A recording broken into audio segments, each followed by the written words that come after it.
Pablo Henrique Costa Marçal nasceu em Goiânia em 18 de abril de 1987. Filho de um servidor público e uma empregada doméstica, teve uma infância pobre. Morou na periferia de Aparecida de Goiânia e, nessa época, viu seus amigos mais próximos se envolverem na criminalidade. Aos 18 anos, sofreu um processo do qual se declara inocente. Um capítulo de sua história que gera tristeza e arrependimento. Num vídeo produzido para as redes sociais e narrado em primeira pessoa, Marçal diz que não nega o passado e leva o aprendizado para a vida. Eu nunca neguei isso e eu aprendi com isso. Isso foi o maior aprendizado da minha vida.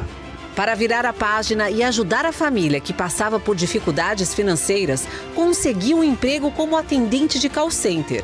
Na mesma empresa, rapidamente se destacou e sua trajetória foi cercada de promoções, passando pelos cargos de instrutor de treinamento, líder de RH e coordenador de operações, até alcançar o posto de executivo mais novo da empresa.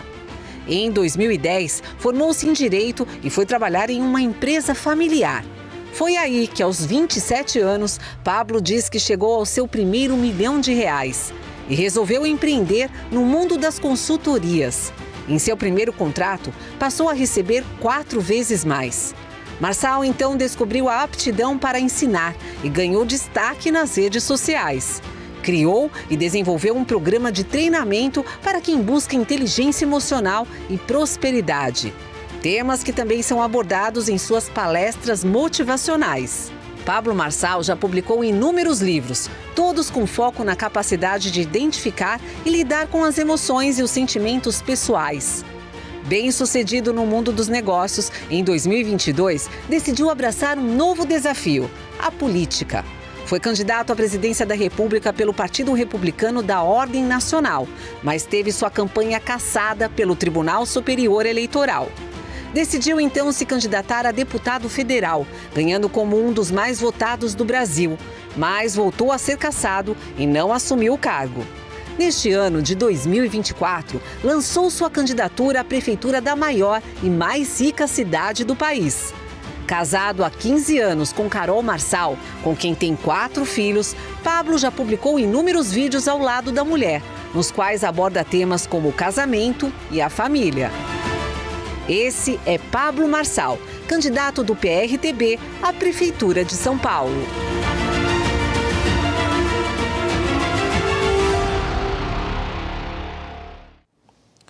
E antes de seguir, eu reforço que os convites seguem de pé aos demais candidatos que nós citamos aqui no início, Guilherme Boulos e José Luiz da Pena, que inicialmente recusaram os convites. Se reconsiderarem a decisão, também serão recebidos por nós aqui. Por enquanto, os outros 4 dos 6 primeiros colocados já têm as entrevistas marcadas, que serão iniciadas hoje, e o convite segue de pé, portanto, para Boulos e da Pena, caso revejam a sua posição.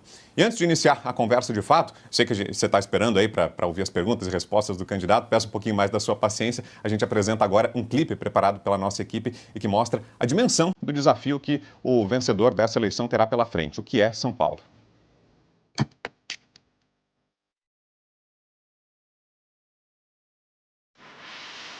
São mais de 11 milhões e 500 mil habitantes. Desses, cerca de 80 mil vivem em situação de rua. E mais de 2 milhões em favelas, o que representa cerca de 11% da população, a maior do país. São mais de 6 milhões de automóveis circulando pelas ruas da cidade.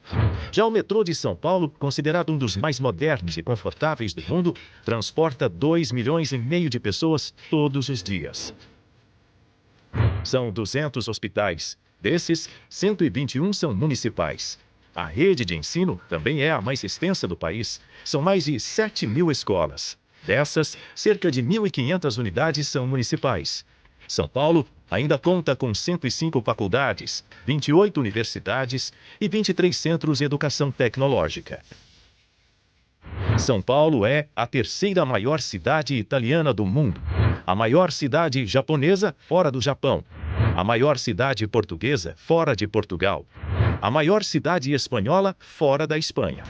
É a 3ª maior cidade libanesa fora do Líbano. São Paulo tem cerca de 673 mil árvores. Os principais rios da cidade são o Tietê e o Pinheiros. Mas tem muita água passando por baixo do asfalto, do cimento e do concreto. O município tem nada menos que 186 bacias hidrográficas catalogadas pela prefeitura, o que representa cerca de 200 cursos d'água. São 48 mil ruas, avenidas, pontes e praças oficiais.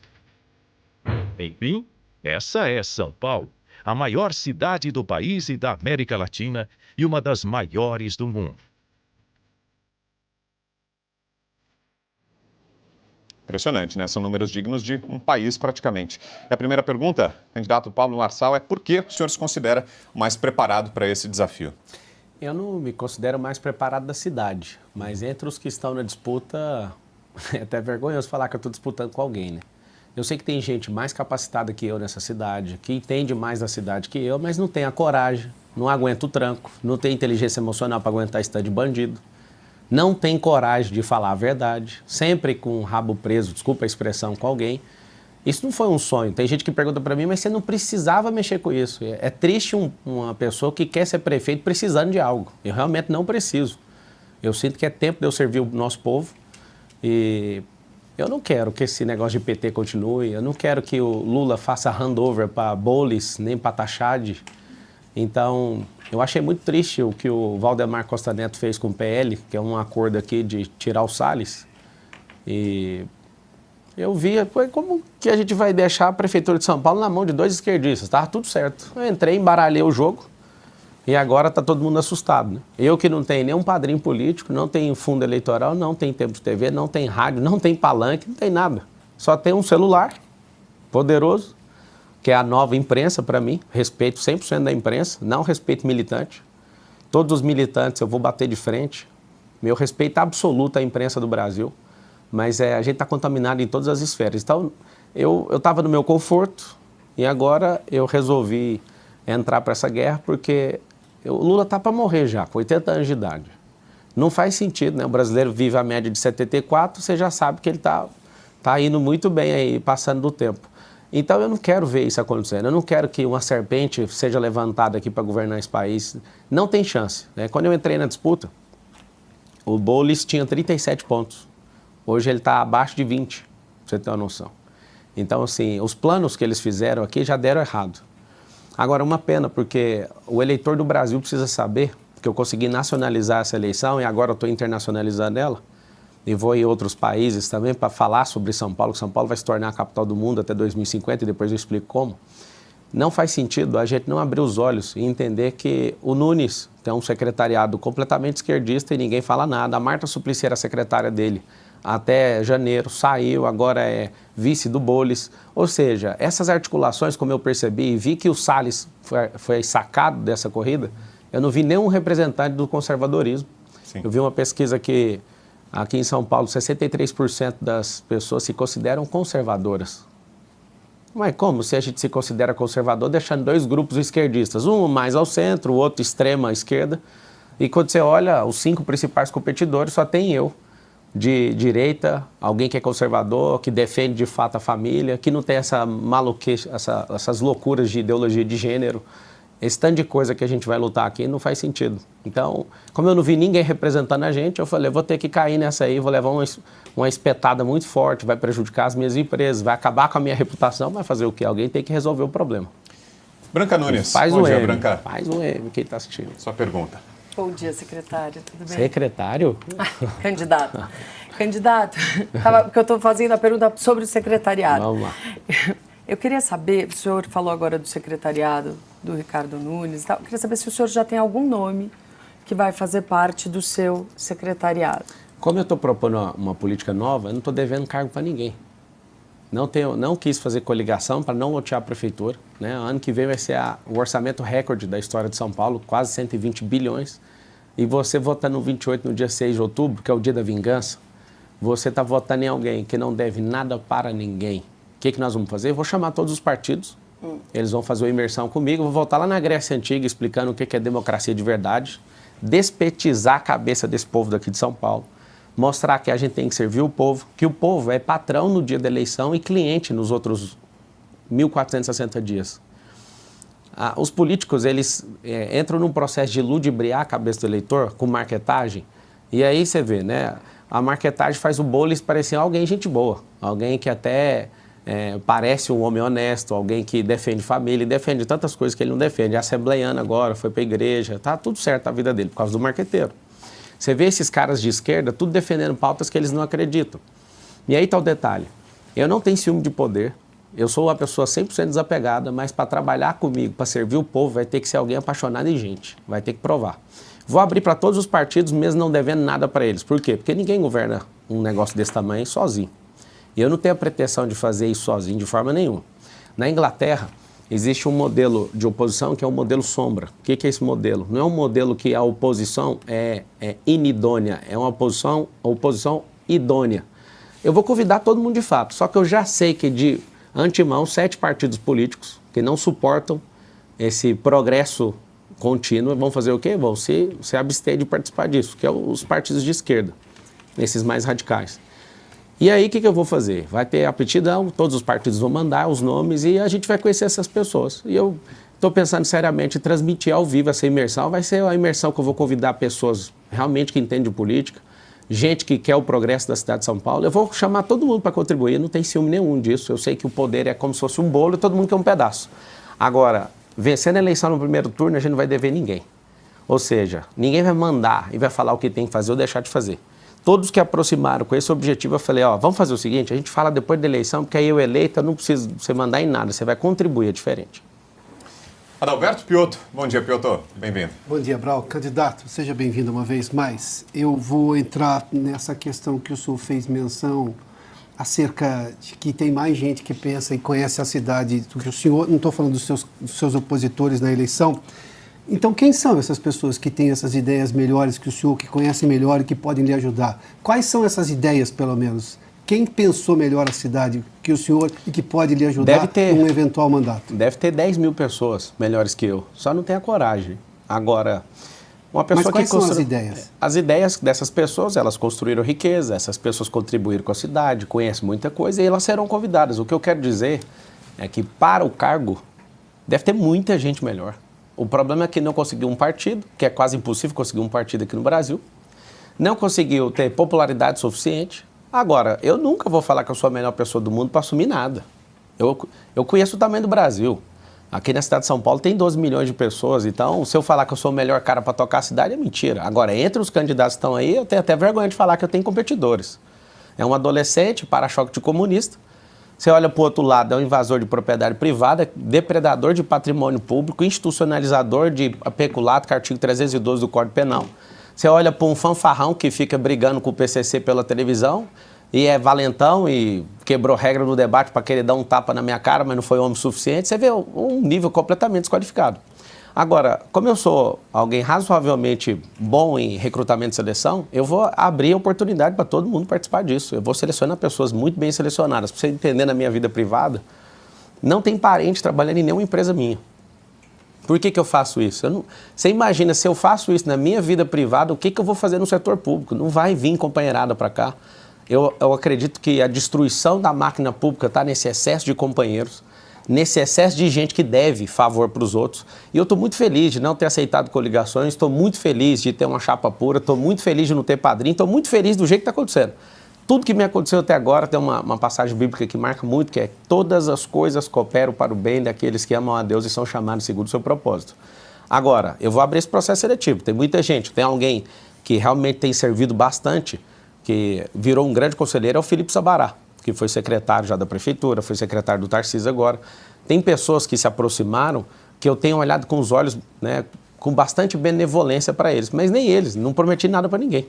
Eles estão contribuindo sem nenhuma promessa, que eles acreditam no projeto que a gente vai fazer diferente na cidade de São Paulo. Edilson Salgueiro, sua pergunta, Edilson, bom dia. Bom dia, Brown, os colegas. Candidato, o senhor mencionou no início as pesquisas de intenção de voto e agora falou que se orgulha de não ter padrinho político. Algumas das pesquisas mostram que o senhor está na frente.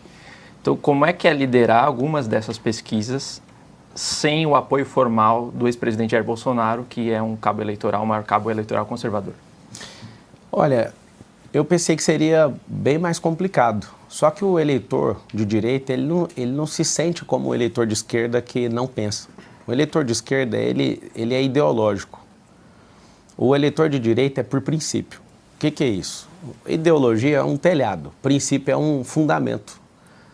E o eleitor de direita, ele é focado na liberdade, e a liberdade não tem dono. E o meu respeito absoluto ao presidente Bolsonaro, o qual eu falo direto com ele. Ele troca muita mensagem pelo WhatsApp, ele sabe o respeito que eu tenho por ele.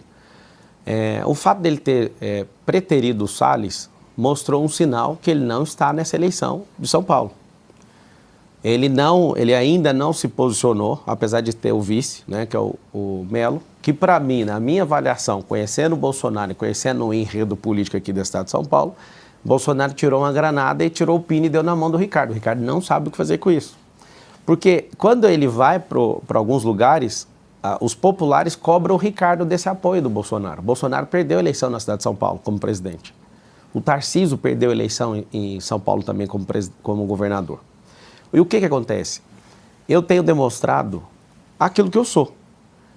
Eu nunca vou fazer o que Joyce, Dória, Frota, essa turma maluca que traiu o Bolsonaro. Primeiro, eu não devo nada ao Bolsonaro. Ele não me fez absolutamente nada que eu tivesse que prestar conta para ele, para você entender. Eu servi ele. Eu ajudei 38 dias na campanha dele para presidente. E eu lembro que eu não pedi um vídeo para ele. Eu fiz diversas estratégias, já mostrei para as pessoas como é que foi essa estratégia. Foi por pouco, 40 mil votos por estado que a gente não ganhou, porque acabou não rodando tráfego pago na conta dele. Como a gente já resolveu, não vou entrar no mérito mais, mas por algum integrante ali da família por conta de ciúme. O que acontece? Sendo bem ponderado em relação ao Bolsonaro, ele é o primeiro líder de direita que a gente tem, só que a direita, ela não quer ser taxada de propriedade de alguém. E eu não quero assumir essa propriedade. Eu acreditei que levantar 1000 Bolsonaros, isso a esquerda pira ouvindo um negócio desse. A gente não pode depender de um homem. O único homem que a gente tem que depender é alguém que já morreu e ressuscitou e nos salvou, que é Cristo. Qualquer outro tem que ser nossos articuladores, suporte, tem que ser um escudo, tem que ser espada numa guerra. Então, assim, seria muito bom se o Bolsonaro fizesse? Seria. Mas como ele não está fazendo, e eu estou liderando a pesquisa sem TV, sem padrinho, sem coligação, sem dinheiro público, sem rádio, e com todos contra mim, isso está mostrando uma fúria da sociedade. Então vai acontecer uma vingança do povo. A vingança do povo vai ser no dia 6 de outubro. Escreve todo mundo aí na transmissão com 72 mil pessoas. A vingança é no dia 6. O povo vai vingar. Por que vai vingar? Porque se quiser continuar do jeito que está, vota no Bananinha, que não consegue mostrar perfil. Eu que entendo de gente, ele não tem perfil para prefeito. E eu vou te falar, se eu não tivesse essa disputa agora, o Boulos ia esmagar o Bananinha com a máquina federal, esmagar o Banana. Como eu vi que isso poderia acontecer, eu tive que parar o que eu estava fazendo para entrar nessa eleição de última hora. Não iria entrar nessa eleição. Então, terminando a resposta. O fato do presidente estar apoiando politicamente e não de coração, todo mundo sabe fazer essa leitura. E o meu extremo respeito ao Bolsonaro, defendi ele em todas as oportunidades, vou continuar defendendo até o último dia dele na vida política. E ele, mesmo me atacando, eu sei que às vezes o período eleitoral isso pode acontecer, quando acabar o período eleitoral, a gente volta ao normal todo mundo. Mesmo o Tarcísio tentando levantar um defunto, que é o Nunes. O Tarcísio está fazendo isso. O Tarcísio, todos os dias, ele tenta levantar um defunto chamado Nunes. Não tem como. Eles já fizeram um visagismo no Nunes para ver se ele parece um cara da hora. Ele tá falando grosso agora. Ele ontem na Roda Viva foi espetacular com 9 mil pessoas no Roda Viva. Quando eu fui lá, acho que tinha 500 mil pessoas de pico. E ele com 9 mil pessoas rodando e conclamando os jornalistas. Eu vou até mostrar o jeito que foi. Vocês têm que me ajudar. O Marcelo não vai sentar na cadeira de prefeito. Parecia um Minion ali. Ô, Banana, chegou o fim do seu governo. Você não tem nenhuma chance. Já acabou. Para de passar vergonha. Tá tocando 7 mil obras agora, por que não fez antes? Tá fazendo pra caramba pra cidade, né? Sem licitação, sem pedir desconto. Você acha que alguém é bobo?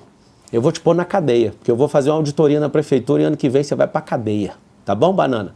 E no próximo debate no SBT, eu vou soltar uma no seu peito que você não vai conseguir mais nem olhar na minha cara, seu desonesto. Você vai ver como é que é tomar dinheiro das creches das crianças. Me espera, se ano que vem você não tiver na cadeia, você muda meu nome. Pergunta agora é do Carlo Cauti. Bom dia, Cauti. Bom dia, Vitor Brown. Colegas, candidato, obrigado pela disponibilidade. Candidato, o senhor disse que vai ganhar a eleição sem dever cargo para ninguém, não vai ter nenhum partido que vai mandar no seu eventual mandato, mas o senhor vai ter que lidar com uma Câmara Municipal e o seu partido não vai ter a maioria absoluta dos assentos da Câmara dos Vereadores. E o senhor está enfrentando hoje os outros candidatos dos maiores partidos de São Paulo que terão vereadores esses vereadores muito provavelmente serão hostis ao senhor. Como que o senhor pretende apresentar e aprovar projetos de lei pela Câmara Municipal sem ter esse apoio? A palavra que você usou provavelmente está errada. Sua probabilidade está errada porque eu vou eleger 37 vereadores. 7 vão ser do meu partido, os demais de outros partidos. Eu tenho transferido energia e autoridade para essas pessoas. Ninguém governa sozinho, já falei. E o problema é que se a gente tiver um prefeito que quer ser o bichão do poder, ele vai ter uma Câmara que é antagônica a ele. Eu vou compartilhar o poder tem que ser compartilhado. Por que eu falo isso? Eu vou conquistar, uma coisa boa que eu tenho é relacionamento, eu tenho humildade, eu sei conquistar as pessoas, eu sei que durante 1.460 dias eu vou ter que pegar o grupo de vereadores que joga bola e vou jogar com eles. Eu acho que ninguém deve jogar golfe, porque no Brasil pouca gente joga, mas eu vou pegar o interesse de cada um, vou criar um CRM. Eu vou ter um CRM com os vereadores, com os deputados inclusive, porque senão eu não consigo aprovar junto com o governador do estado. A grande função de um prefeito é relacionamento, é saber dialogar. Eu vou dialogar, inclusive, com o Ministério Público, eu vou atrás de todo mundo e vou construir isso. Depois de eleito, dia 6 de outubro, eu espero que a vingança seja concluída nesse dia. Sabe o que vai acontecer? Nesse dia, eu já começo a ir atrás de todos os vereadores, você vai ver que eu vou cumprir isso aí. Vários vereadores estão vindo da base agora. Eles estão assim, meu Deus, será que vai, será que não vai? E a galera já começou a assumir, gente do Podemos, gente do MDB, inclusive, gente do União, começaram a sair da base, por quê? Porque sabe que se encostar em mim vai ser eleito. Estou muito tranquilo, para mim é a parte mais tranquila de todas. Perfeito. Para a gente fechar esse primeiro giro, além das perguntas de nós 5 aqui na bancada, temos um sexto entrevistador que é o povo, são os eleitores. A nossa equipe foi às ruas e gravou algumas perguntas, a gente acompanha agora a primeira delas. Marçal, a sua ideia referente ao teleférico aqui em São Paulo, primeiramente quantas pessoas caberiam nesse teleférico e quais regiões seriam afetadas ou beneficiadas por esse empreendimento? Parece que é Carlos. Será que tem como confirmar? Ô, Ana, nossa diretora, o nome dele estava coberto ali pela tarja, mas me pareceu Carlos, mas eu tô só adivinhando que eu vi as 3 últimas letras. É Carlos. Chegou a confirmação. Carlos, obrigado pela pergunta.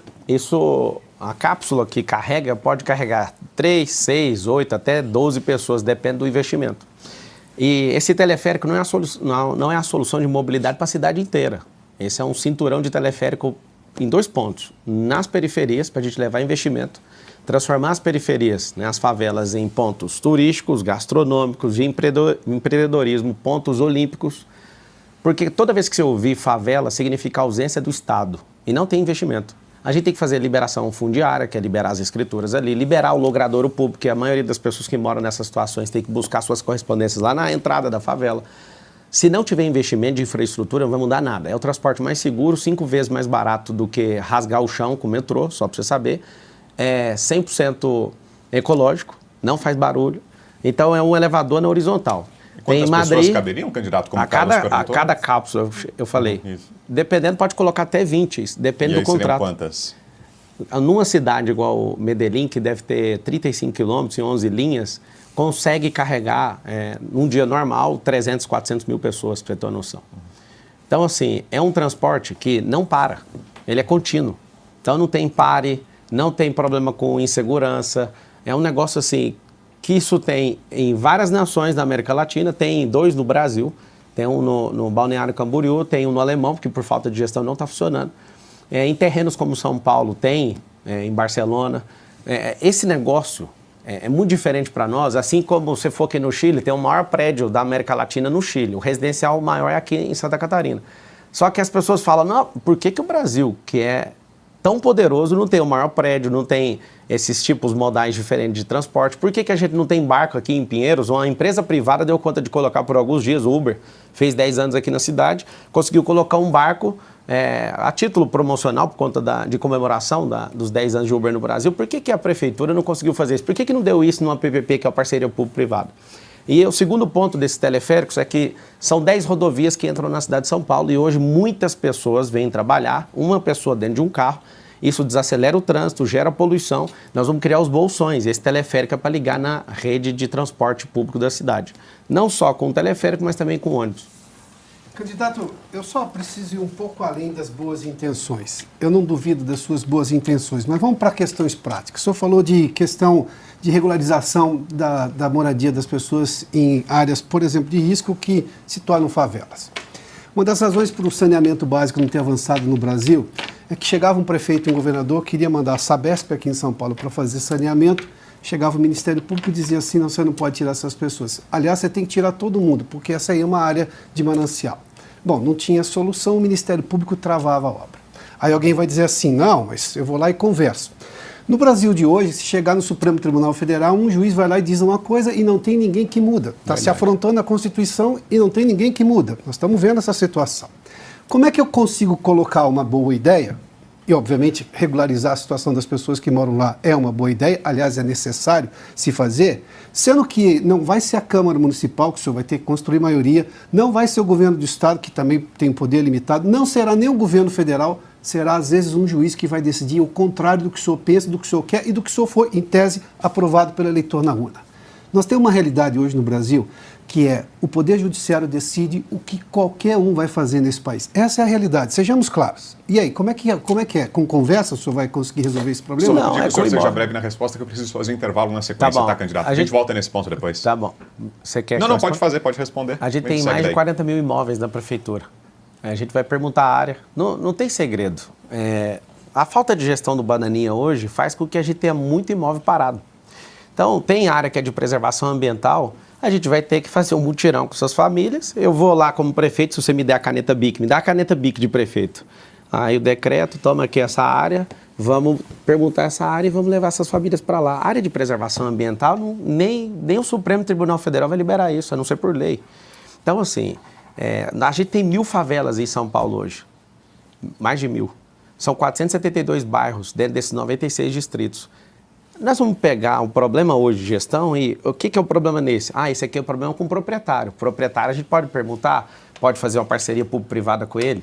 A gente, é problema só com o proprietário? Então é fácil de resolver. É problema ambiental? Vai ter que perguntar a área. Que tipo de problema que está em cada um desses lugares? Vamos mapear, tem um metadado disso, que hoje não tem, é uma bagunça essa prefeitura. Se você fizer um requerimento agora perguntando quantos imóveis tem na prefeitura, eles não sabem. Você pode pedir pelo Ministério Público que não sabe. Mais fácil levar esse prefeito preso do que pegar essa informação.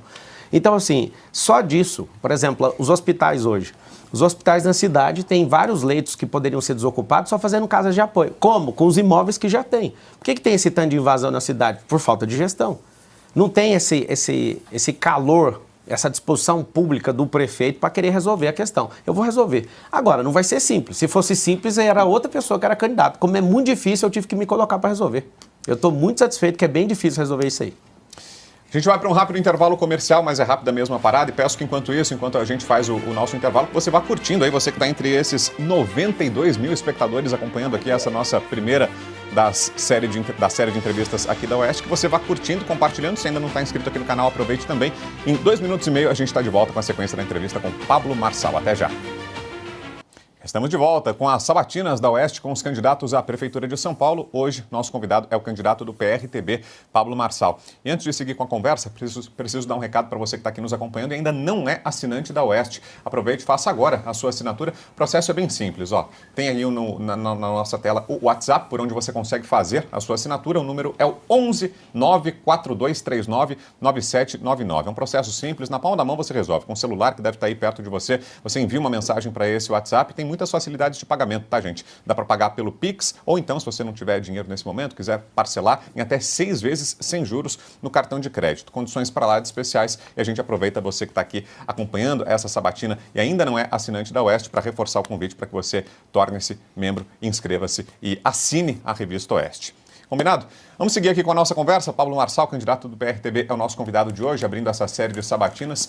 E falávamos antes do intervalo, né, candidato, na pergunta do Piotr, sobre as interferências do Poder Judiciário. É justamente sobre isso que eu queria lhe perguntar. Sábado agora, dia 7 de setembro, o senhor esteve aqui no ato da Avenida Paulista, que tinha, entre uma das pautas, o impeachment do ministro do Supremo Tribunal Federal, Alexandre de Moraes. Dá para concluir, é correto dizer que, já que o senhor compareceu a esse ato, o senhor é favorável ao impedimento do ministro ou não? O 7 de setembro é o dia da independência. E aconteceu de forma vergonhosa, lá em Brasília. O Lula não tinha ninguém na rua. né? Pagou não, né? Deve forçar alguns servidores para participarem ali naquela avenida e ficar gritando. Foi horrível o que você fez ali. Lully, você sabe que você não tem um povo. Ao contrário do Lully, o Bolsonaro estava com o povo. Eu deixei bem claro, né, que seria uma surpresa, porque eu estava em El Salvador. Não daria para chegar no horário, eu me esforcei ao máximo, porque a noite inteira voando. E aí eu cheguei às 15 horas, saí correndo dentro do aeroporto de Guarulhos, peguei um helicóptero, pousei na Paulista, fui correndo 5 quadras, infelizmente cheguei com o Bolsonaro falando obrigado. Nós temos mais de 200 anos de independência, mas não estamos independentes de comunistas, de ladrão, de ideologia de gênero, de abortistas, de gente erotizando criança na escola, de abusos do poder judiciário. Nós temos mais de 15 mil juízes nesse país e a gente tem uma parcela assustadora de juízes que estão comprometidos com causas e militâncias. A Corte Suprema está politizada e agora o candidato à Prefeitura de São Paulo não vai emitir opinião. Quem vai emitir opinião é o jurista Pablo Marçal. A Corte do Supremo Tribunal Federal precisa colocar um pé no freio e parar com essa politização que foi construída nesses últimos anos. Então, eu sou a favor de toda investigação contra qualquer ato. Nunca me coloquei contra isso. Eu sou um jurista e minha posição é muito simples. Qualquer ato do Alexandre de Moraes e qualquer outro ministro do Supremo Tribunal Federal tem que ser apurado e investigado. E acabou. Agora, quem tem a competência para julgar isso é o Senado Federal, que eu vi que o Pacheco recebeu isso ontem. Agora, ele tem que ser homem para tocar isso. Eu duvido que ele, com tanto comprometimento que ele tem pessoal na vida dele, que eu acho que ele depende muito a favor do judiciário, eu duvido que ele vai fazer isso. Então é simples, eu fui lá para prestigiar sim, nós somos um só povo, eu tô com vocês, eu fiquei assustado ali na Paulista, do tanto de gente que estava usando o boné do M, eu nem ganhei, já estou gerando renda pro povo, tanto de gente que vendeu ali boné, quero dar os parabéns para você que é empreendedor, tá de parabéns. Infelizmente, não deixaram eu subir no caminhão, não cobrei, tá? Não cobrei de ninguém o fato de não ter subido. Só que na hora que eu sou impedido de subir, a única coisa que eu precisava fazer é ou eu podia ir embora, ou eu podia ir para os braços do povo. E aí eu fiquei mais assustado do que qualquer carreata que eu já fui. Eu subi no guarda-rei e não acreditei vendo aquele tanto de gente fazendo o M. Então, o Malafaia que não gostou, eu te peço perdão. Se eu falasse que iria e não conseguisse chegar a tempo, eu seria um arregão. Eu fui. Infelizmente, como alguém estava vindo lá da América Central, chegou no obrigado do Bolsonaro. Eu lamento, queria ter chegado antes, subiria no caminhão como combinado, não falaria, porque nenhum outro candidato poderia falar, não ia nem acenar para o povo, mas eu entendo. Te peço perdão, Silas, porque você organizou, tem colocado a sua cara para bater, você sabe o respeito que eu tenho por você, mas aqui em São Paulo já está resolvido, ajuda o Ramagem do Rio de Janeiro para a gente não perder a eleição aí com o Ramagem, que senão vai dar primeiro turno para o Paz. Branca. Candidato, queria falar de propostas para São Paulo. O senhor passou a maior parte da sua vida acadêmica em escolas públicas, sim, certo? Eu queria saber quais são as maiores carências nas escolas municipais de São Paulo, sim, e as propostas do senhor para tornar o ensino público melhor. Primeira coisa, tem que ter ensino integral, porque a maior parte das famílias hoje não tem onde deixar seus filhos. A gente tem que popularizar isso.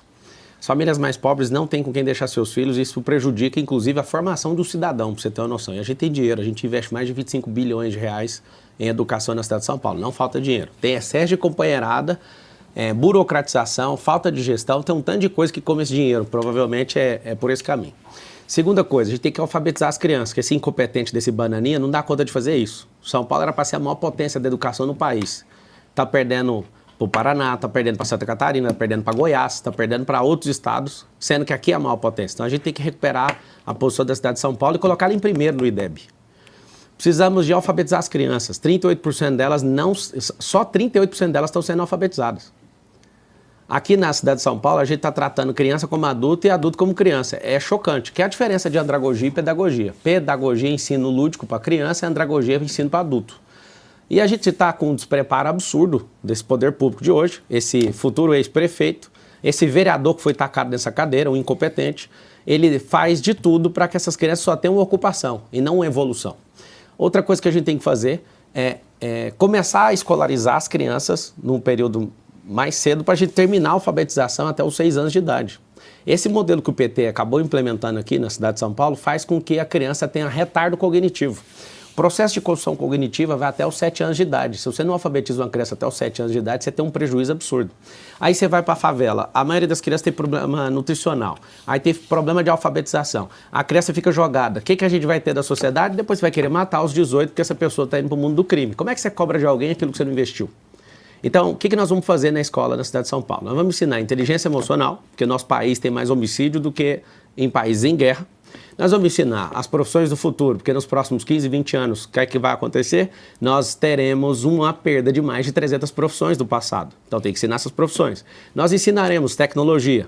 Tem uma empresa no Japão sozinha que tem mais patente do que o povo brasileiro inteiro. Nós não somos um povo que cria, nem inventa, nem faz nada.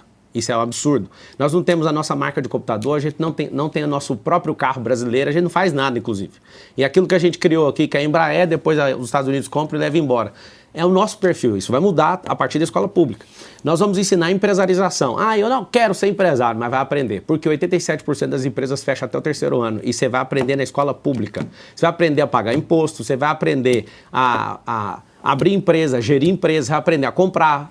Aí vai vir a joia, a pérola do ensino público. Nós vamos transformar a escola pública em escolas olímpicas. Por que isso? Porque esporte molda caráter.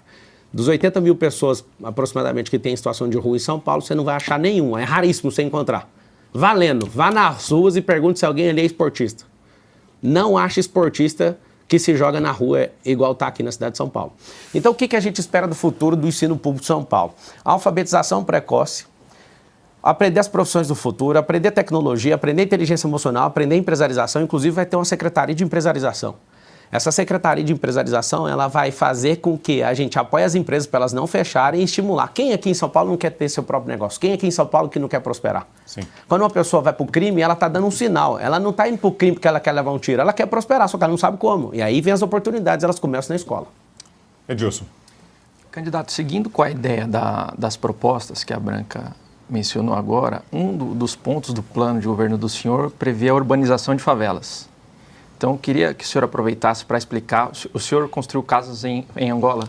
Quem construiu foram as pessoas, né? Eu sou um dos maiores apoiadores. Isso. Do que o senhor viu lá, como é que o senhor faria para adaptar aquela realidade, a realidade brasileira, para urbanizar as favelas, que é um problema crônico em São Paulo? Eu cheguei lá em Angola, em Luanda, em 2019. E as pessoas moravam em casa de lata. Algumas moram ainda, está nesse processo, né, de construção. Quando eu vi a cena, as mulheres pegavam na enxada e elas iam para outras fazendas trabalhar. Olha o perfil, criança cuidando de criança e homens em casa. Nem em casa não, né? Naquela lata que chegava a 56 graus ali no sol. Não tinha emprego, aí chegou uma ONG e começou o trabalho ali naquele lugar. Quando eu cheguei lá, eu fui e levei alguns empresários para ajudar, a gente fez doações em 2019. Quando eu estava saindo, uma criança olhou para mim e falou assim, você nunca mais vai voltar aqui, né? Fiquei com muita raiva e falei, quer saber? Eu só vou embora daqui depois que a gente fizer a última casa. O que acontece? Não tinha emprego, as mulheres pegavam na enxada, criança cuidava de criança. Lá tem muita gente ajudando, mais de 2.000 pessoas que adotam as crianças, é muita gente lá. E não tem dinheiro público nem daqui nem de lá. É uma questão privada de gente, igrejas, outras ONGs, de outras nações também ajudando. Como eu fiz esse compromisso, eu levo empresários lá e a gente ensinou eles. Eu lembro de fazer as primeiras doações, eu doei a rede elétrica, eu doei as máquinas de fazer tijolo e comecei a falar para eles, vocês vão construir. Do fundo da minha alma, eu conhecendo o cérebro e vendo a incapacidade deles em 2019, eu entendi assim, cara, esse negócio não vai funcionar. E eu lembro de falar com eles, eu parava diversas vezes com eles e falava, mas por que vocês têm uma terra boa e não planta? Aí um falava assim, mas é porque não tem semente. Eu falava, mas enquanto eu estiver vivo eu dou a semente, mas eu nunca vou plantar para vocês. É isso que nós vamos fazer com o nosso povo. Resumo, hoje está em pleno emprego, quem constrói é eles. A gente faz o tijolo lá, é ecológico. A casa deve custar algo em torno de 60, antes da pandemia ficava 20, era para ter terminado, mas a pandemia acabou com tudo ali, sofreu bastante a pandemia. E vendo o que a gente fez lá, campos de futebol, levou posto de saúde, colocou escola, fez igreja, galpão de empreendedorismo e formou isso, as pessoas de lá acham que lá é um condomínio fechado. Deve ter já umas 30 e poucas casas fazendo todas as outras bases e a gente vai terminar. Eu fiz um compromisso com aquele povo. Só saio de lá depois que terminar a última casa. Serão quantas casas? No começo era 300, mas parece que agora é 350. O que está acontecendo? O povo começa a invadir em volta por conta da esperança que está vendo ali. Só que como não para de invadir, ele não sabe falar quanto que é isso. Né? Eu fiz o compromisso de sair depois da última casa. Né? A área delimitada acho que dá 350 no máximo. Inclusive, eu vou arrumar um espaço na minha agenda, você que está assistindo, para você acompanhar. Eu vou lá. Porque eu vi site esquerdista querendo desmerecer o que a gente está fazendo lá. Eu vou lá e vou transmitir para você ver o que nós estamos fazendo. Mas aqui está o detalhe. Tem como mudar. A pessoa mais miserável na cidade de São Paulo consegue mudar. Eu tenho experiência desde 2019 lá e eu falo do fundo do meu coração. Qualquer pessoa pode mudar, desde que ela tenha oportunidade. Algumas pessoas precisam de criar suas próprias oportunidades, mas outras, se a gente não der oportunidade para elas, não vai ter. Então aqui fica um compromisso. Ninguém vai morar em casa de lata aqui em São Paulo. Ninguém, absolutamente, em 1.460 dias das que estão aqui já, ninguém vai morar nessas casas, nem de madeira e nem batendo laje em cima de esgoto. Nós vamos tirar vocês daí com um mutirão de habitação nessa cidade. Aproveitando que o senhor falou dessa agenda fora do Brasil, o senhor esteve no final de semana, falou agora em El Salvador. Queria ouvi-lo sobre isso. Como foi essa agenda? O senhor não esteve com o presidente, né? O senhor confirma essa informação sim. que foi veiculada, não foi com o presidente, mas viu alguma política, especialmente de segurança pública, que virou a o grande ministro vitrine do país? de Justiça. Isso. E é o que eu ia perguntar, se viu lá alguma política que acha viável de ser importada, implementada no âmbito da Prefeitura de São Paulo, em especial sobre segurança pública. A questão ali é de mudança de legislação, isso é caráter federal, né, da Câmara dos Deputados. Eu fiquei assustado, porque tem como resolver. 695 dias sem homicídio num país inteiro. Você não sonha com isso, não? Eu sonho. Isso aí vai ter que fechar todo mundo um cerco contra a criminalidade. E aqui vai um recado. Essa é a última geração do crime no Brasil, porque eu vi com os meus olhos que isso funciona. Por que é a última geração do crime? O crime é organizado porque o Estado é uma bagunça. E eu te provo, porque a gente paga 43% de imposto e esses caras ainda estão devendo 7 trilhões aproximadamente. Significa que eu e você estão devendo mais de 40 mil cada um. Esse bando de vagabundo que toca esse país, mais de 70 mil políticos, só um pouquinho, 70 mil. Esses caras, eles não sabem fazer gestão, eles não sabem fazer economia. O Lula fez um rombo de mais de 1 trilhão em menos de 2 anos. Rombo fiscal que eu estou falando. Fora o que ele fez no passado que deu aquelas condenações para ele. Então é o seguinte, tem como fazer. Nós precisamos de gente sangue nos olhos para fazer isso. Precisamos de gente que tem austeridade, que tira essas... Eu vou fazer em 18 semanas, escreve o que eu estou te falando. Nós vamos tirar 447 mil pessoas da fila de exame e 192 mil dessa fila de cirurgia. Vai virar o caos, mas eu vou dedicar minha vida para você não ter que ficar necrosando esperando cirurgia. Que é o que esse governo de hoje, esse prefeito banana, não dá conta de fazer. Fez asfalto daqui até no Acre, segundo palavras dele, mas não conseguiu resolver seu problema aí que você está precisando de uma cirurgia. Você conta comigo que você não vai morrer em fila de hospital. Piotr. O senhor falou do sonho, vamos falar do pesadelo, então? Porque nós temos um pesadelo hoje. E o senhor sabe, o senhor falou que sou jurista. Como jurista, o senhor acha que o ministro Luiz Roberto Barroso deveria cancelar a portaria do então presidente Toffoli, que criou o inquérito do fim do mundo? Essa alcunha foi dada pelo ex-ministro Mello. Porque esse país está sob o inquérito do fim do mundo. E todo aquele monte de inquéritos que veio.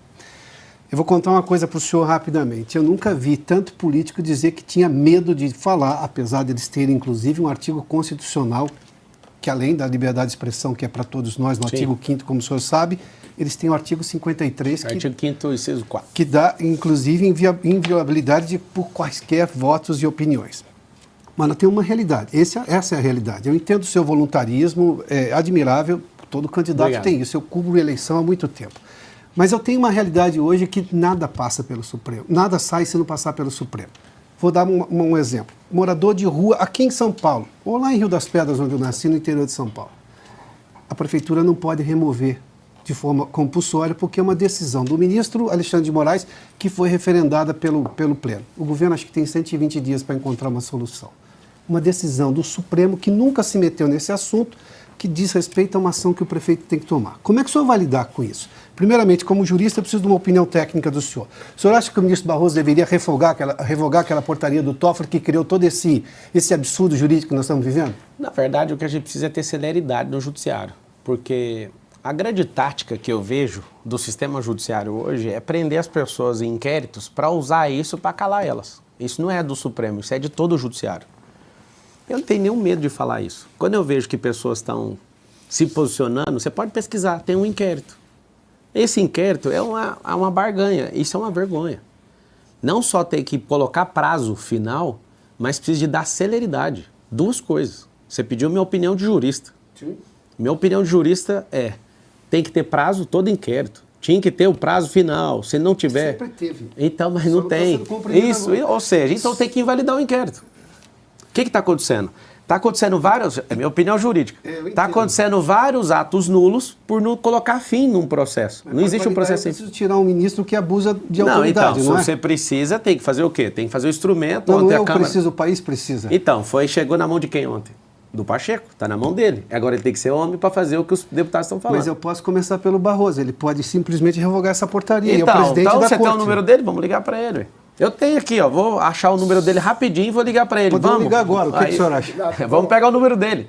O que isso vai mudar com o candidato à prefeitura mandar revogar? Você está no inquérito também? Não estou no inquérito. E também, se eu tivesse, não é o problema. A questão tá, vamos lá. Você pediu minha opinião, eu dei. Eu preciso das questões práticas. A questão prática é isso. Eu tenho uma decisão do Supremo que interfere, por exemplo, na rua de São Paulo. Agora vamos para a cidade. segunda pergunta, então, que a primeira já foi respondida. Isso é uma questão, você já viu minha opinião, você pediu ela técnica. Sim. Agora vamos para a questão da cidade. A média para você tirar uma pessoa da rua é 7 vezes. Uma entrevista com abordagem, são 3 cenários. É rua, abrigo e emprego. Vou usar a arca do Felipe Sabará, que comprovadamente ela tirou 3.500 pessoas da situação de rua e deu emprego.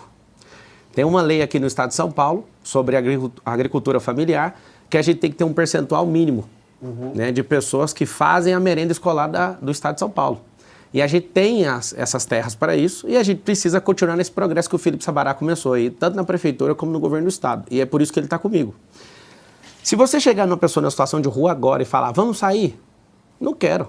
2, não vai, ou seja, a média é 7. Então a gente tem que ter um voluntariado absurdo, tem que ter pessoas para fazer isso. Hoje, a gente deve gastar um pouco mais de 2 bilhões com esse assistencialismo de vamos tirar pessoas da rua, só que hoje tem ONGs, tipo a Cracó Resiste, que não quer tirar as pessoas da rua e recebe dinheiro público.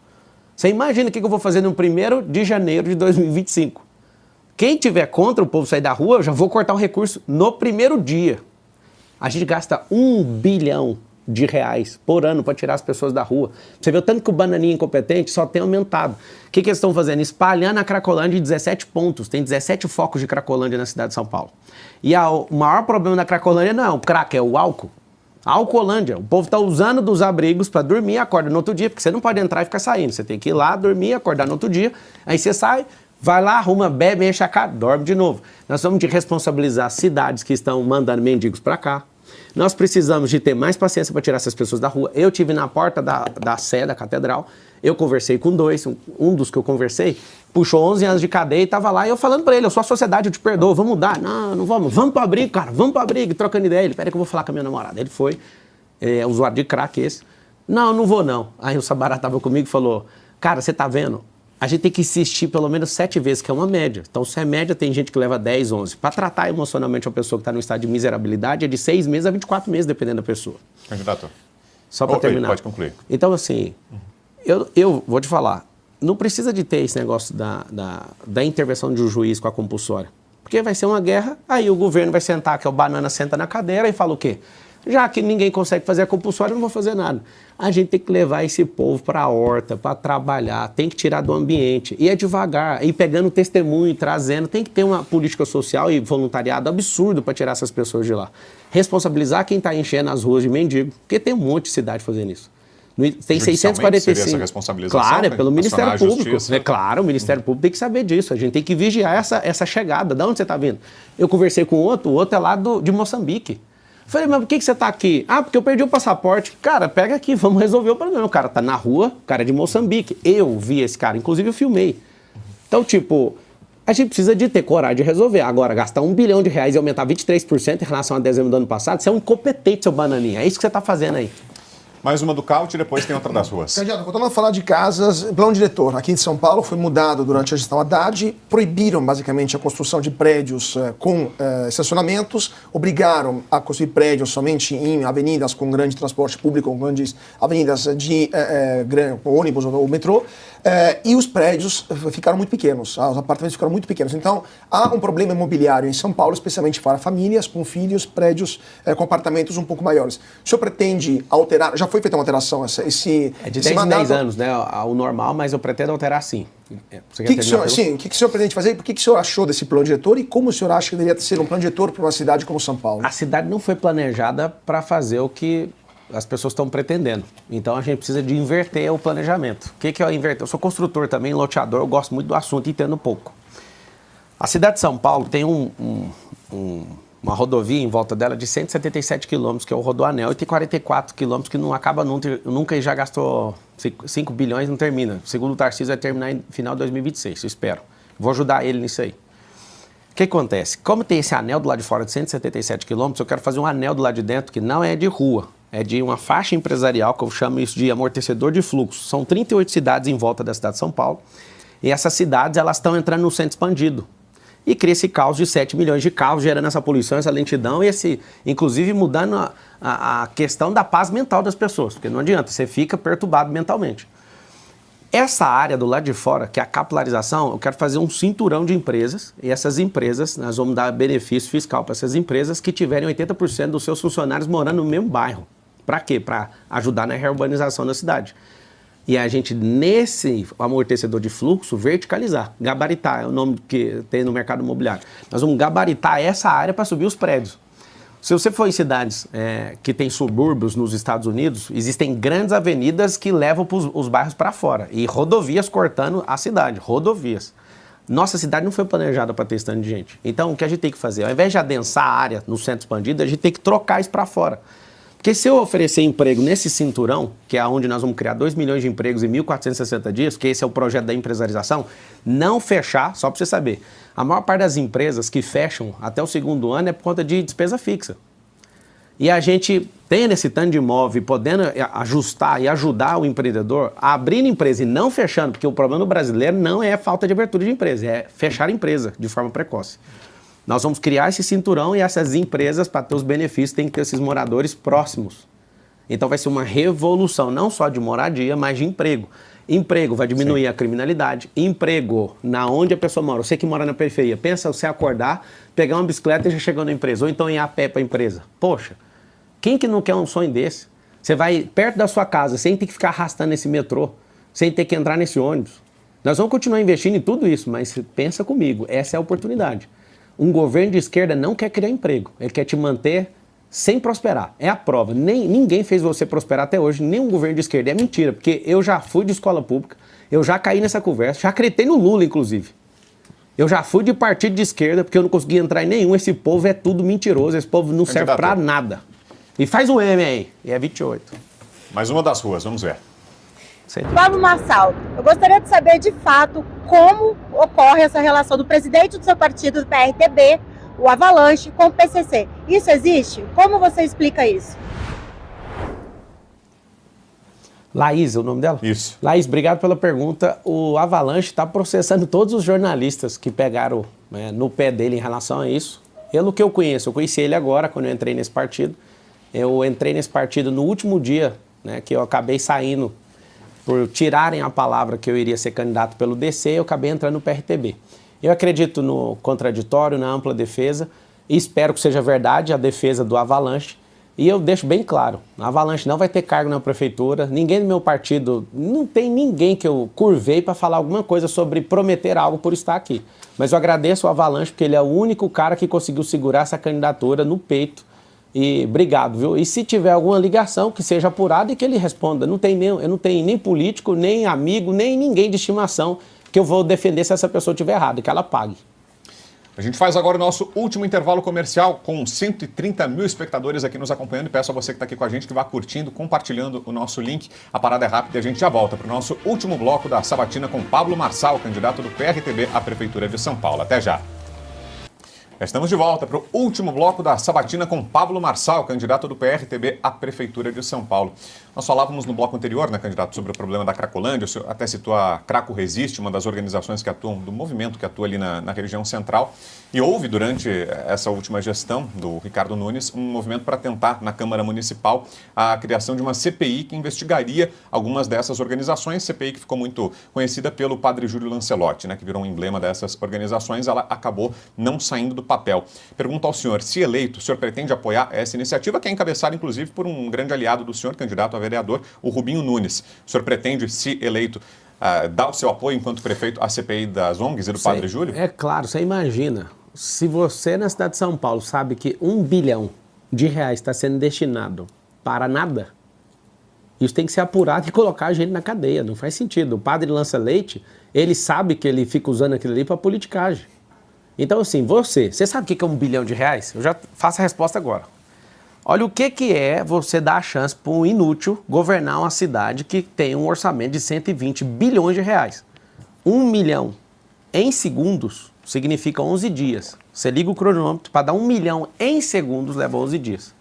E 1 bilhão em segundos, 31 anos em segundos. Só para você entender a dimensão, a escala e a exponencialidade da diferença de 11 dias para 32 anos aproximadamente.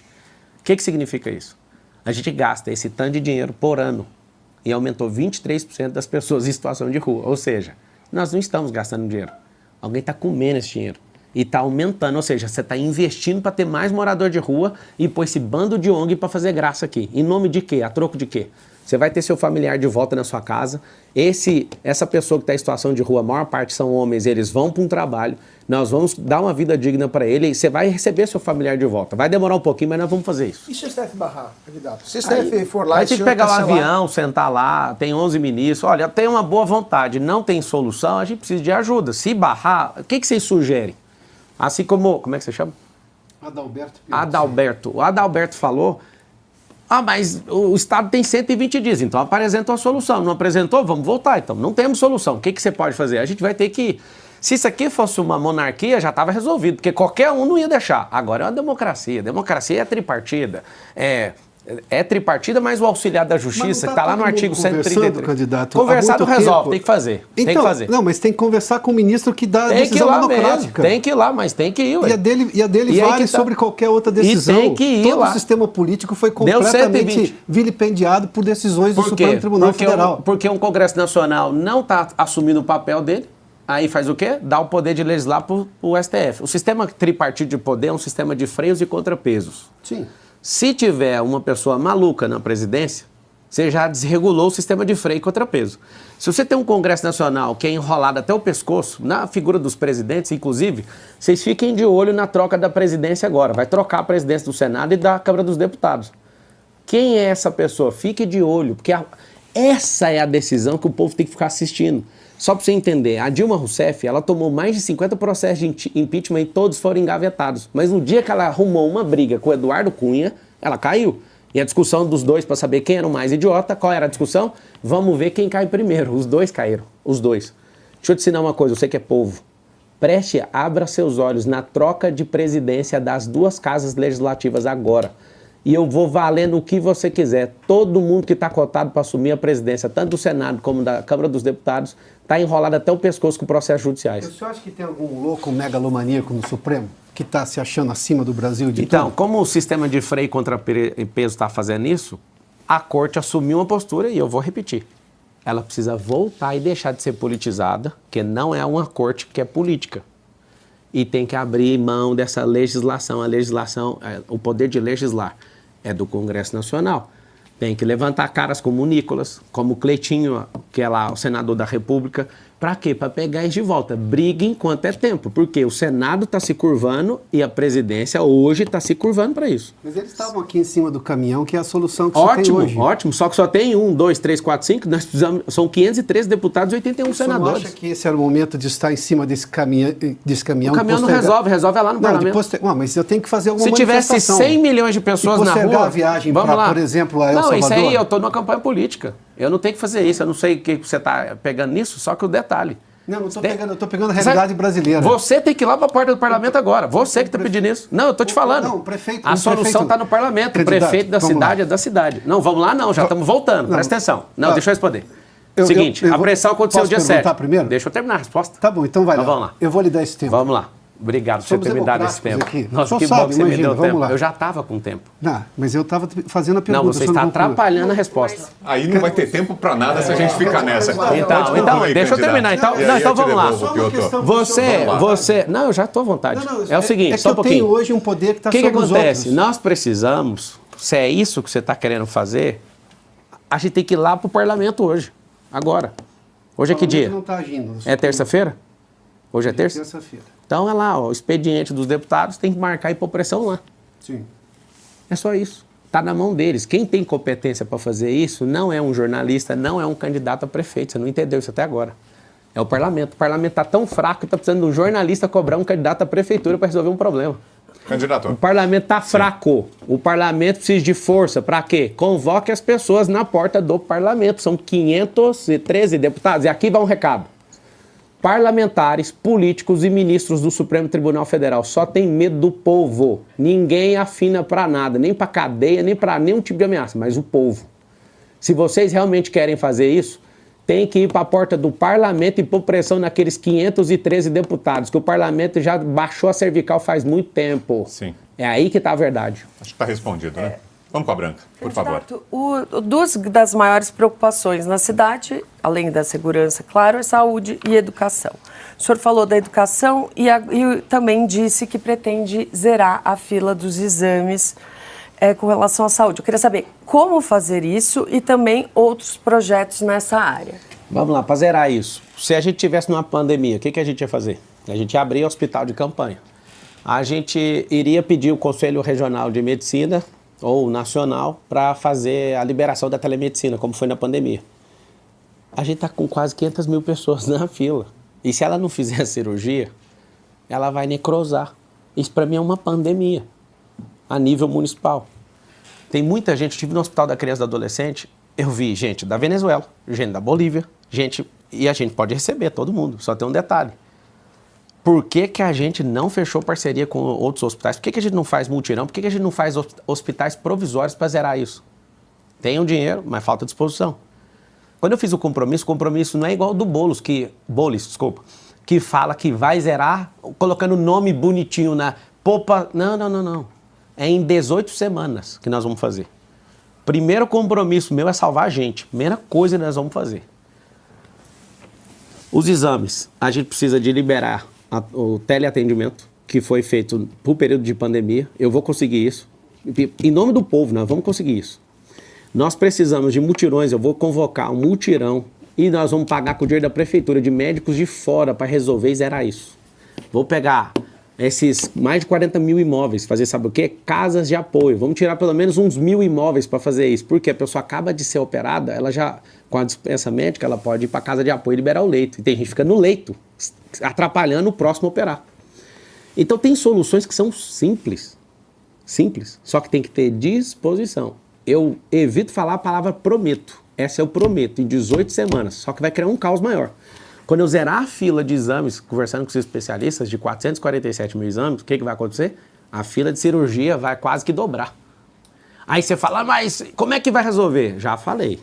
Hospitais provisórios, convênio com outras prefeituras, com hospitais particulares, comprando a sociedade dos hospitais privados, que já foi feito aqui, funcionou e saiu mais barato que o SUS, trazer médico de fora, fazer um regaço. Sim. Só que é o seguinte, se não tiver disposição e coragem, não vai fazer. Eu vou fazer. Caute. Você falou que tem dinheiro, mas na verdade a Prefeitura de São Paulo tem um rombo de 7,5 bi do ano passado. O senhor, inclusive falando de segurança pública, o senhor quer triplicar o efetivo da Guarda Municipal. Hoje a Prefeitura de São Paulo está super inchada de funcionários, tem mais de 100 mil funcionários, ou seja, 1 a cada 5, a cada 6, se o seu programa for implementado, será membro da Guarda Municipal. O senhor vai achar o dinheiro onde? O senhor não acha que... O senhor vai fazer o quê?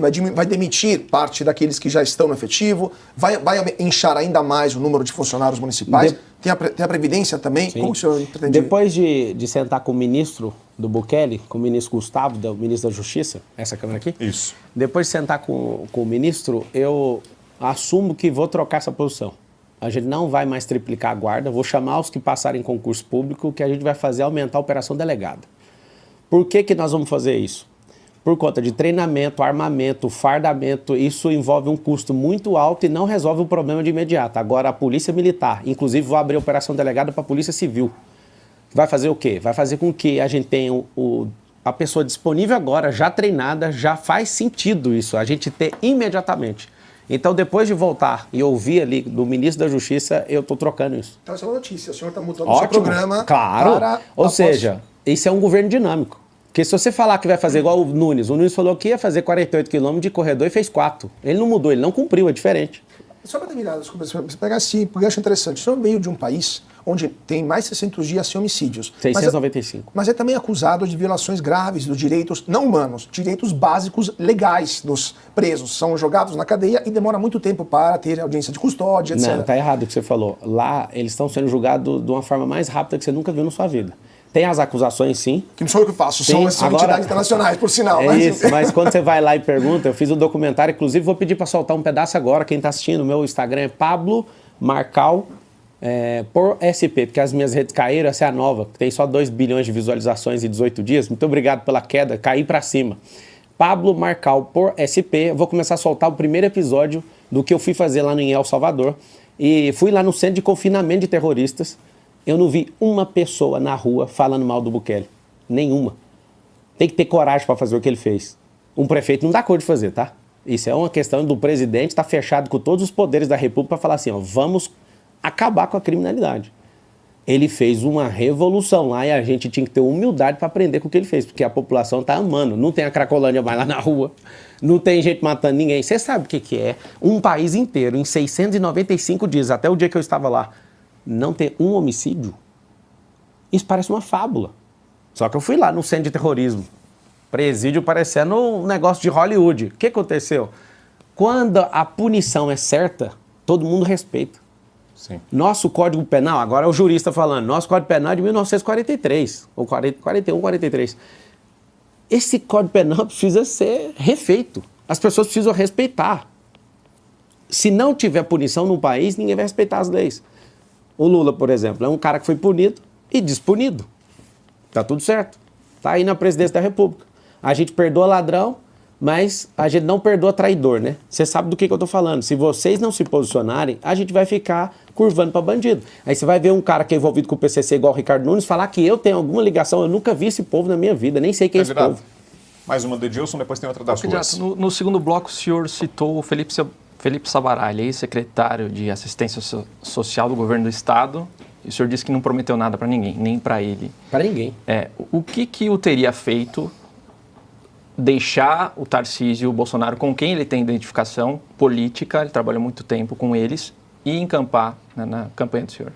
Acho que você foi o único aqui que perguntou por ele, né? Você deve conhecer ele. Faça você mesmo a pergunta para ele, a resposta vai ser a que ele fala publicamente. No Rio Grande do Sul, eu mandei, junto com muitas pessoas, né? Eu não fui o ator sozinho disso, 206 carretas lá para o Rio Grande do Sul. Fiz aplicativo de resgate, de rastreio, criamos 10 CDHs de distribuição para as mais de 300 cidades afetadas ali. Uma empresa minha ficou com o portão aberto por 33 dias, recebendo carreta a madrugada inteira e doação e selecionando e mandando.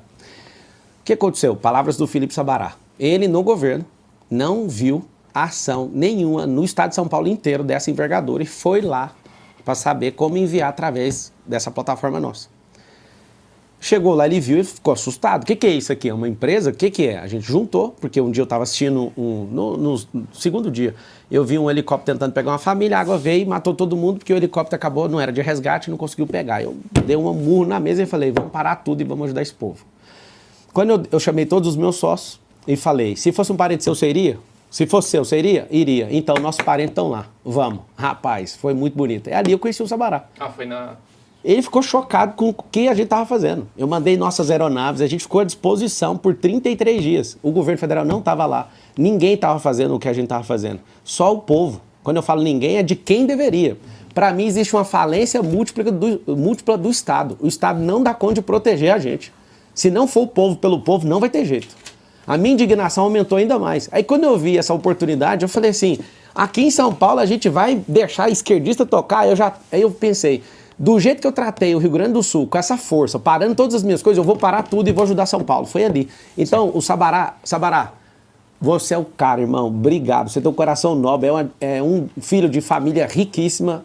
Você já foi alertado por todos, pra você sair da política. Você é um cara que me dá esperança em saber que dá pra mudar e você vai ser prefeito de São Paulo. Escreve o que eu tô te falando. Eu vou treinar você pra isso. Você tá me ensinando muito, mas eu vou treinar você naquilo que eu já te falei que precisa. Um beijo no seu coração. Obrigado por você acreditar em mim, Felipe Sabará. Mais uma pergunta das ruas. Vamos ver. Candidato Pablo Marçal, eu gostaria de saber que se o senhor ganhar a eleição, o que o senhor vai fazer para nós que trabalhamos na rua, os chamados camelôs. Porque eu trabalho na Paulista e sou abordada várias vezes por policiais, que eu sei que eles estão fazendo o trabalho deles, mas é a mando de vocês aí que está no comando. O que você poderia fazer para que nós continuássemos trabalhando? Porque esse é o meu emprego, do meu esposo, da minha filha e de muitos outros pais trabalhadores, mães que trabalham aqui, não é porque é bonito, porque gosta, porque precisa trabalhar e o nosso dinheiro sai daqui. Então eu gostaria de saber o que o senhor vai fazer. O senhor vai nos tirar daqui ou o senhor vai nos manter aqui com segurança? Aqui, de cá? Isso. Ana Lúcia, obrigado pela pergunta. Você é vendedora, eu também sou vendedor, tá? Eu vou te falar, a gente precisa de tirar essa irregularidade dos vendedores ambulantes, são vendedores urbanos. Eu aprendi isso lá na Feira da Madrugada, nós vamos regularizar isso e vai ter os locais específicos. Por quê? Porque a prefeitura hoje finge que isso não existe. E não faz sentido, por exemplo, eu tenho um aluno meu de um programa que trabalha na Feira da Madrugada, ele falou pra mim, tá gravado. Ele falou, eu faturo 600 mil reais e quero pagar imposto, mas ter que sair correndo daqui porque todo mundo finge que a gente não existe. Me ajuda, eu fiz um compromisso com ele. Fiz o compromisso com os líderes da Feira da Madrugada e nós não vamos nem usar o nome ambulante, sabe por quê? Porque é um empreendedor urbano, só que a gente precisa regularizar isso. Conte comigo para isso e vai ter locais, só para você entender. Existem comércios regularizados que pagam caro para isso. Você está nessa disputa com eles, mas você vai ter regularização e vai ter locais para isso. Não pode ser uma forma desordenada. Por exemplo, candidato, alguns desses locais, a Paulista, por Só exemplo, onde ela está trabalhando, vai continuar sendo? Então, ou não? é o seguinte, tem 63 grandes comércios aqui na cidade de São Paulo, ruas. Se você liberar de forma desordenada, o que vai acontecer? Vai entrar e vai quebrar com o comércio dos lugares onde as pessoas têm um custo fixo muito alto. Agora, nós vamos achar esses locais, igual no Brás. Uma das coisas que mais movimenta o Brás é a Feira da Madrugada. Só que tem gente que quer insistir e ficar depois do horário. Nós vamos regularizar. Poucos têm regularização do passado e depois nenhum outro governo enxergou eles. Nós vamos regularizar todo mundo que quer empreender e fazer de forma lícita vai ser regularizado. Agora, precisa saber as áreas de atuação. Não pode ser em qualquer lugar. Edilson. Então, o senhor mencionou brevemente essa questão do PCC. Em outras entrevistas, o senhor reconheceu que está em basicamente todas as áreas, em todos os setores, economia, política. Então, como é que o senhor pretende blindar isso, enquanto prefeito, eventual prefeito? Como é que o senhor blinda o secretariado e todas as estruturas da prefeitura para não entrar crime organizado ali em nenhuma área? Eu acredito que antes de definir quem vai ser secretário, eu vou chamar a imprensa, porque a imprensa é o melhor instrumento de investigação. A imprensa podia trabalhar como um braço da Polícia Civil, que é a Polícia Judiciária, a Polícia Federal, a Polícia Militar, porque eu nunca vi descobrir tanta coisa. Só que é só em época de eleição, parece. Né? Depois passa a eleição, ninguém quer saber de nada. A gente vai ter um critério muito rigoroso. Eu não sei qual que é a atuação, onde que esses caras estão. Mas a fama que eles têm é absurda, absurda. Todos os contratos da prefeitura serão revisados. 100%. Vou chegar e vou revisar. Você tem prazo? Imediato. É imediato. Se tiver que ter a adequação, vai ter. E tem uma coisa no jurídico que chama pacta sunt servanda, que é os pactos devem ser cumpridos. Ou seja, se tiver em desacordo, vou dar prazo para resolver. Se tiver insistindo nisso, vai perder o contrato com a prefeitura. Então, assim, uma outra coisa que eu quero fazer dentro do meu secretariado é uma equipe de inteligência para investigar o secretariado e fazer várias das ações do secretário se tornarem públicas. Para quê? Para fazer igual na Indonésia, né? Algumas situações são filmadas para as pessoas verem o que está acontecendo. Não é público? Vamos trazer isso tudo a público. A minha vida é pública, eu mostro tudo, não tem nada para esconder. Por que aqui na prefeitura tem que ser diferente? E falando em contratos públicos, o candidato, a gente teve recentemente em Santa Catarina uma medida que foi considerada polêmica, controversa, do governador Jorginho Melo, que cortou o financiamento para a parada LGBT de Florianópolis. Ele deixa que a parada aconteça, mas não está mais direcionando o dinheiro do governo de Santa Catarina. Disse para os organizadores que busquem financiamento privado. O senhor cogita alguma medida semelhante com o dinheiro da prefeitura de São Paulo, que é repassado à parada, eventualmente cortar o repasse da prefeitura para a parada LGBT? Se faltar dinheiro para salvar o povo, pode cortar absolutamente todas. E cada um financia a sua. Mas eu acredito que pelos fundos que a gente já tem hoje, não vai faltar dinheiro para isso. E a grande verdade é que se você entra querendo, vamos parar com tudo, cara, você tem que respeitar a cultura da cidade, isso virou cultural. Agora, se todo mundo entender que a gente não tem que aplicar dinheiro público nisso, pode contar comigo. Se faltar dinheiro para fazer aquilo que eu falei de zerar a fila de hospital, vou sacar dinheiro de todos os lugares. Primeiro, para mim, é salvar a gente. Piotr. Qual a relação que o senhor imagina que é preciso ter com o Tribunal de Contas do município? Aqui em São Paulo, quando se vai fazer uma obra, o tribunal tem que aprovar antes. Eu confesso que eu imaginava que era o contrário, como normalmente acontece. O Tribunal de Contas da União avalia depois.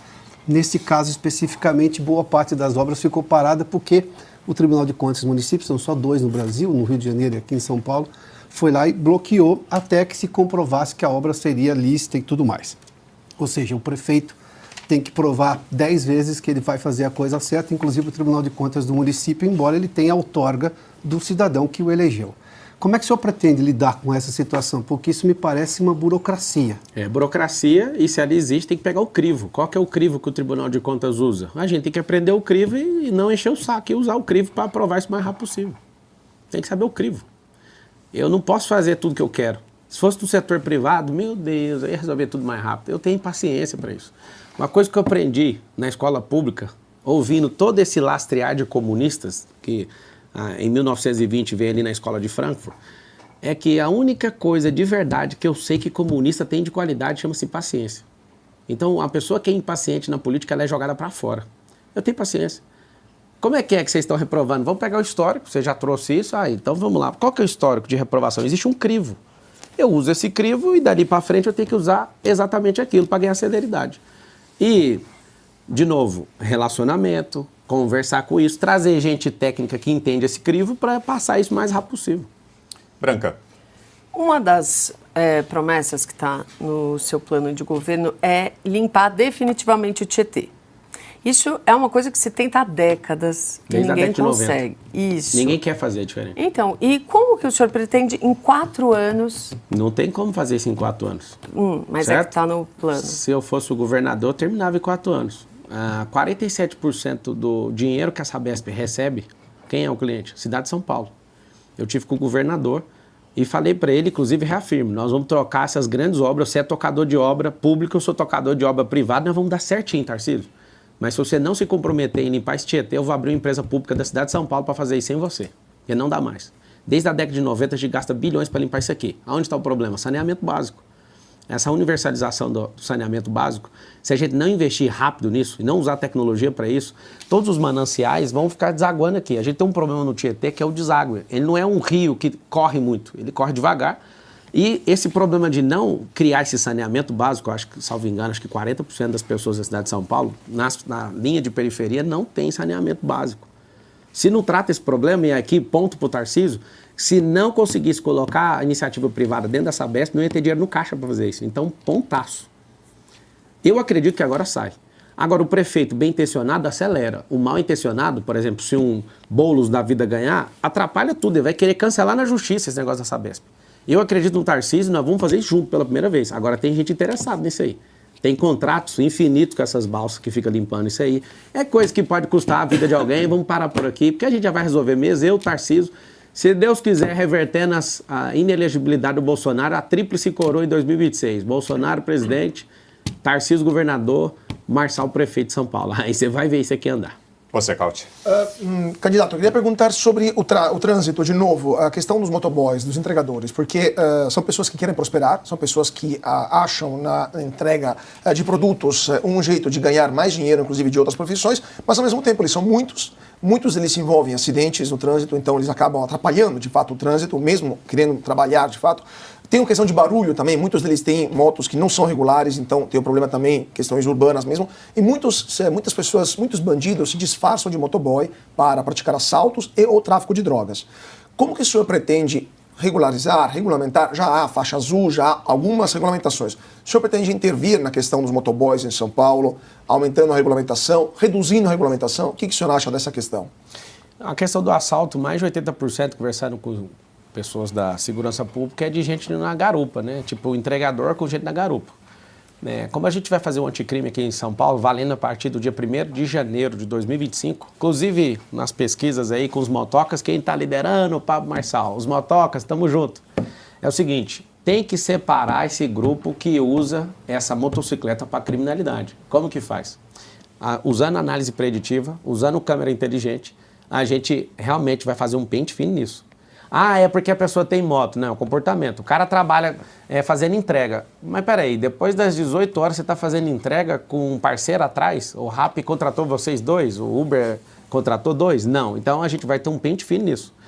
E se a gente... Pente fino como seria com a GCM, abordagens? A operação delegada, que a gente vai estender para civil, que eu deixei claro aqui, com captura da placa, porque você já sabe, né? Se a maioria das pessoas que querem cometer um crime, o que ela faz? Ela rouba uma moto para depois fazer isso.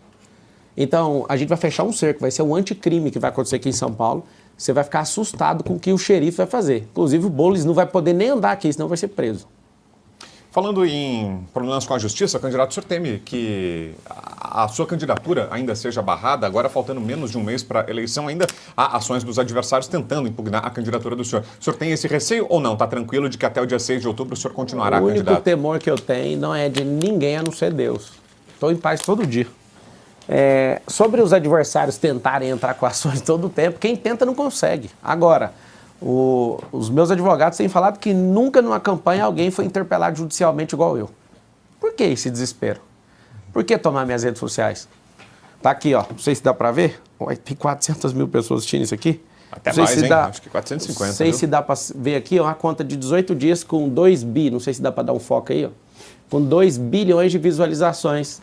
Tentaram me derrubar, eu caí pra cima. 2 bi, eu nunca vi isso aqui na minha vida inteira. O senhor está sofrendo também muitas direito de resposta em suas redes sociais. Já várias vezes eu vi o Boulos aparecendo na sua... Invasor, vai invadir o Instagram de todo mundo. Ele recebeu uma ordem judicial. Mas é invasor. Como o senhor explica isso? Porque assim, foram várias decisões contrárias ao senhor. Mas não tem problema nenhum.